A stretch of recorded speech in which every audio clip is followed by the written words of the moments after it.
Ngayon, gagawa tayo ng crochet top or crop top. Ito yung mga materials na ginagamit ko at saka brand ng yarn. Tapos, 5mm na hook. Mag-umpisa tayo sa pag-chain ng 30 chain para maumpisahan na natin yung top na gagawin natin. Nahirapan talaga ako guys kasi first time ko tong ginawa. Kaya matagal ko din to natapos, mga 2 hours siguro.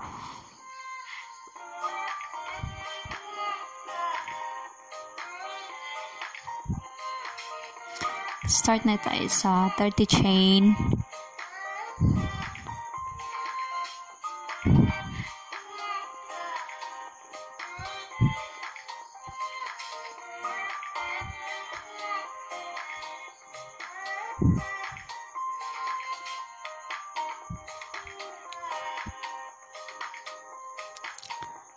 Tapos natin sa 30 chain, start natin yung single crochet sa bawat butas. Gagawa tayo ng 30 single crochet.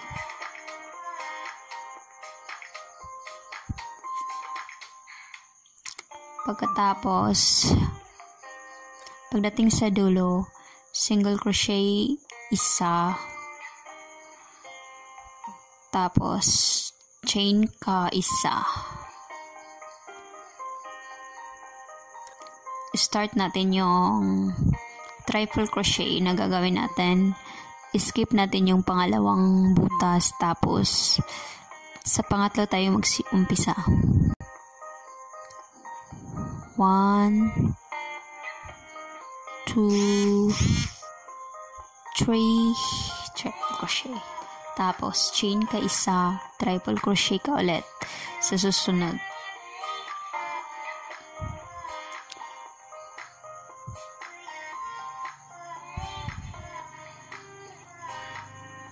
Pagdating sa dulo,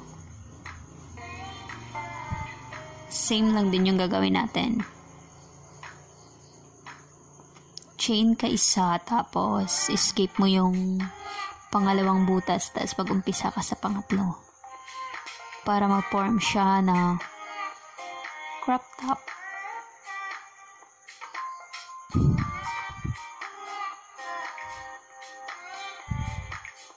Chain 1, then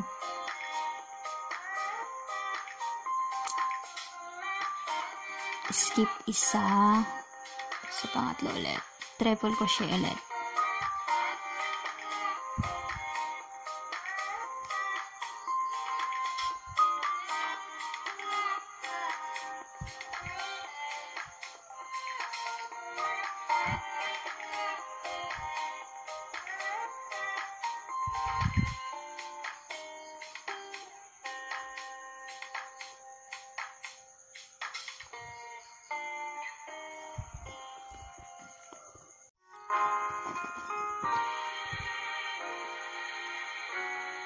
Ang hirap talaga guys gagawin. Pero carry naman.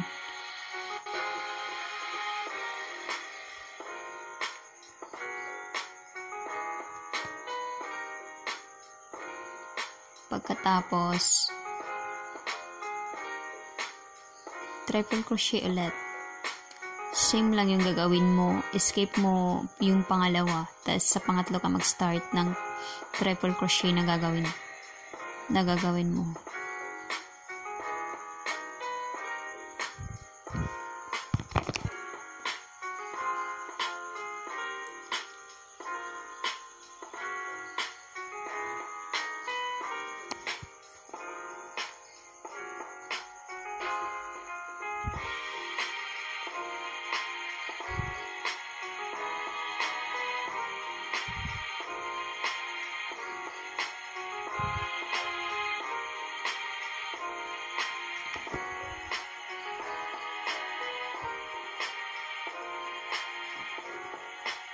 Tapos, naubos ko na yung isang roll ng yarn. Tapos, kailangan ko na siyang i-connect sa isa. ganito lang pag-connect, guys. Isalin nyo sa pagtahi yung yung dulo niya.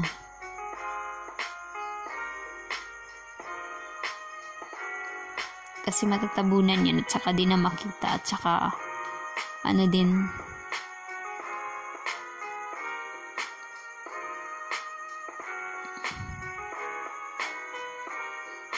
ganyan. Ganito.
Nagawa tayo ng 11 row na triple crochet, guys.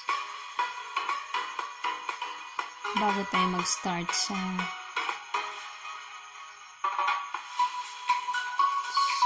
natin, yung pang-itaas na design.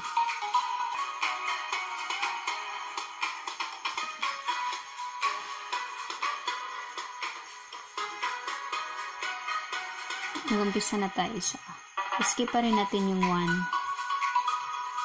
1, yung pangalawang butas.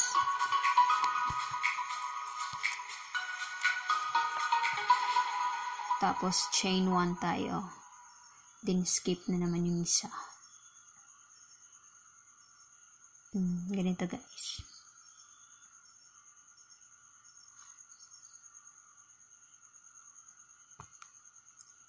Pag natapos mo na yung triple crochet, mag-chain ka ng isa. Tapos, skip mo ulit yung isa.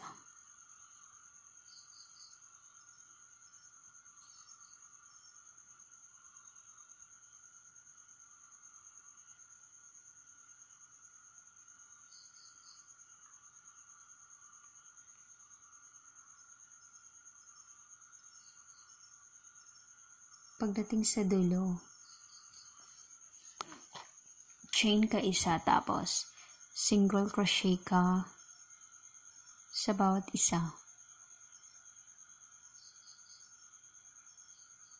Ganyan.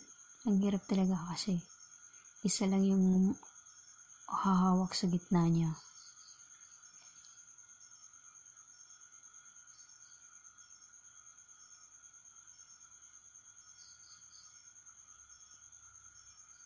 Tapos, pagdating mo sa dulo, mag-chain ka isa ulit. Tapos, start mo ulit yung triple crochet.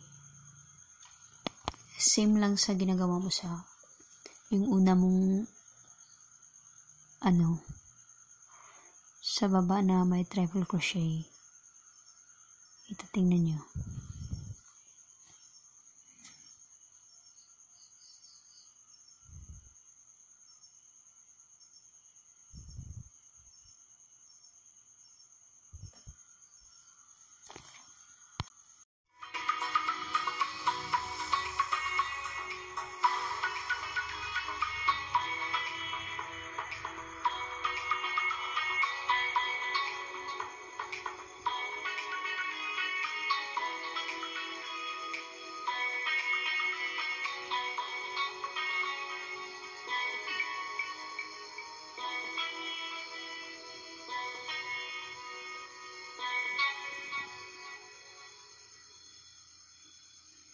Pagtapos natin gawin yung dinidesign natin, guys, single crochet tayo ulit, chain isa, tapos single crochet hanggang sa dulo.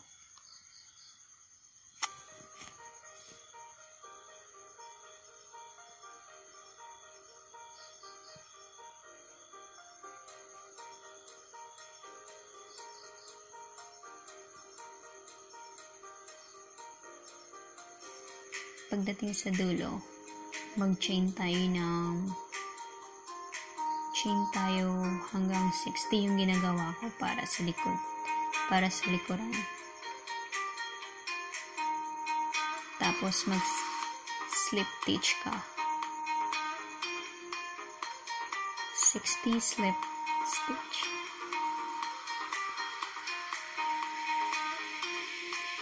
Pagkatapos sa 60 slip stitch ulit hanggang ma-reach mo ulit yung dulo sa kabila. Tapos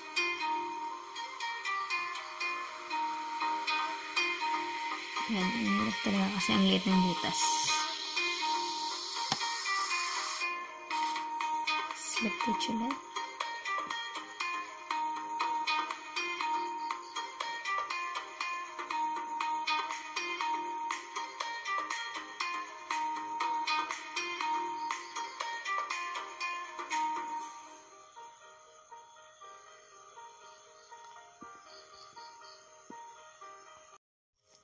Pagdating natin sa dulo, yan, mag-chain tayo ng 95 chain natin yung gagawin.